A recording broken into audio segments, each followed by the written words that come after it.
What's different between last season and this season, barring the man in charge and a few new summer signings and a few outgoings as well? Well, there's nothing much different, but if you talk about today, the difference in the second half wasn't that Manchester United played any better, but they brought Ronaldo on. They played with more intensity, and they just went gung-ho to say, let's just get at them, which wasn't no method towards it. And then, of course, Brighton then sat back. So I wouldn't say Man United played better in the second half. Brighton took their foot off the gas and just defended and held what they had, but Man United didn't play with any cohesion in the second half. They scored a scrappy goal and they lost 2-1. Is that poor management, though? Well, no, because you're not really going to change anything at half-time apart from saying to the players, we have to attack more, we've got to get the ball forward more. Shouldn't they be prepared heading into this game? Absolutely, yes. So but what I'm talking about, the second half, that's not bad management in terms of what he did, and it's not really bad management because he's had no time to work with them. You can't look at one game and say Ten Hag is a bad manager because of the way they play today. John, he's had pre-season. Yeah, but still, you have to give him time. Pre-season. Well, Jurgen Klopp was 25 points off the top in his first year. Yeah, fair comment. You know, so, but more to do with the fact that I don't think he has the right players there for the more formation and the way he wants to play. Listen, this Manchester United job, it's a big job. This isn't a quick fix. It's not going to happen overnight.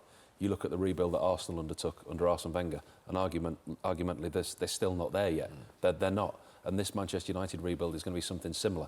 For me, in the second half, they were a lot better. They played with Ronaldo, a figurehead. They had a number 9. They had a structure. There was no kind of interchange. Ronaldo played as a 9. Rashford went left. Sancho went right. Eriksen and Fernandes in behind. And there was some kind of structure. Eriksen dropped the deeper of the two. They looked to have some shape. There was some cohesion there. And that, for me, they looked a lot better with Ronaldo, with that number 9. Whether it's him, whether it's Rashford, whether it's Martial. That structure gave them a presence on the field. They pressed high and they won the ball higher up. They were better second half, but there's still so much work to do. He needs to resolve the Ronaldo issue. He needs players in. The transfer saga that's been dragging on for so long, they need to sort that out. And he needs players, and he needs players that he wants to work with, and he needs to be allowed to do that because it's not going to be quick. It's not going to happen overnight. But, you know, they're still a long way off. You're watching the last game of last season to now. Personnel, a couple of personnel's changed. The way they play. Old Trafford used to be a fortress. I mean, John will tell you, when we played there, you go there, anything, you'd conceded less than 2, you thought you deserved the point. But now teams go there, they take the game to them, they attack them. And we've got to give Brighton credit today, they were outstanding. Yeah.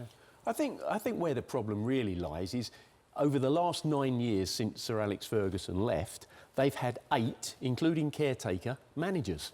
8. This is the 8th guy in 9 years. You know, where's the stability?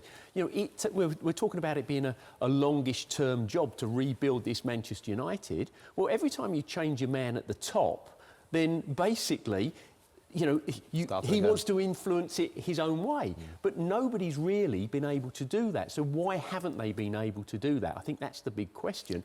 You know, I do look... how many times did we see Sir Alex Ferguson in the stand? I'm not saying you should ban Sir Alex Ferguson from being there, but I don't know, it just doesn't quite fit right. Why they've not been allowed to do it is because they've always blamed the manager instead of holding the players to account. Right. And they did it at Liverpool with Roy Hodgson and other managers. Yeah. Until you give a manager a job and say, we don't care what happens, you drop who you want, you do what you want, the players have to do what you say. At Man United, the players are still in control. Right. So therefore, I think that has to be the situation. In the same way, I'm at the risk of bringing Tottenham into this, but you look at the control that Conte's got at Tottenham. Guardiola. You look what and managers of football team, Klopp, Guardiola, Tuchel.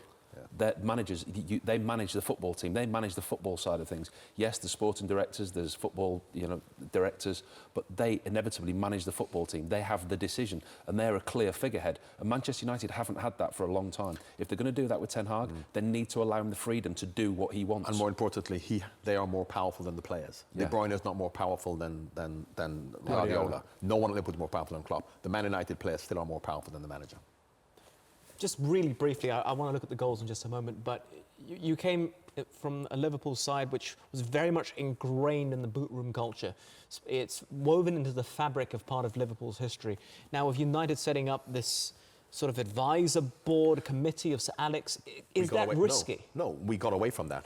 And we have to get away from that. Well, exactly. For us to start to be successful again, we have to forget about what went on in the past. If you go back to that, as Graham Souness tried, and there were the other managers after that were told the boot room, the Liverpool way was this, we have to get away from that. But it seems Man United have gone back to that, which is going to be a problem for any manager coming in who wants to instill his personality on the team. That could be a problem for him. That's my point about having Sir Alex back in an official role in the club, along with David Gill and a few others. I'm trying to compare. It's going to be problematic, I think. Why?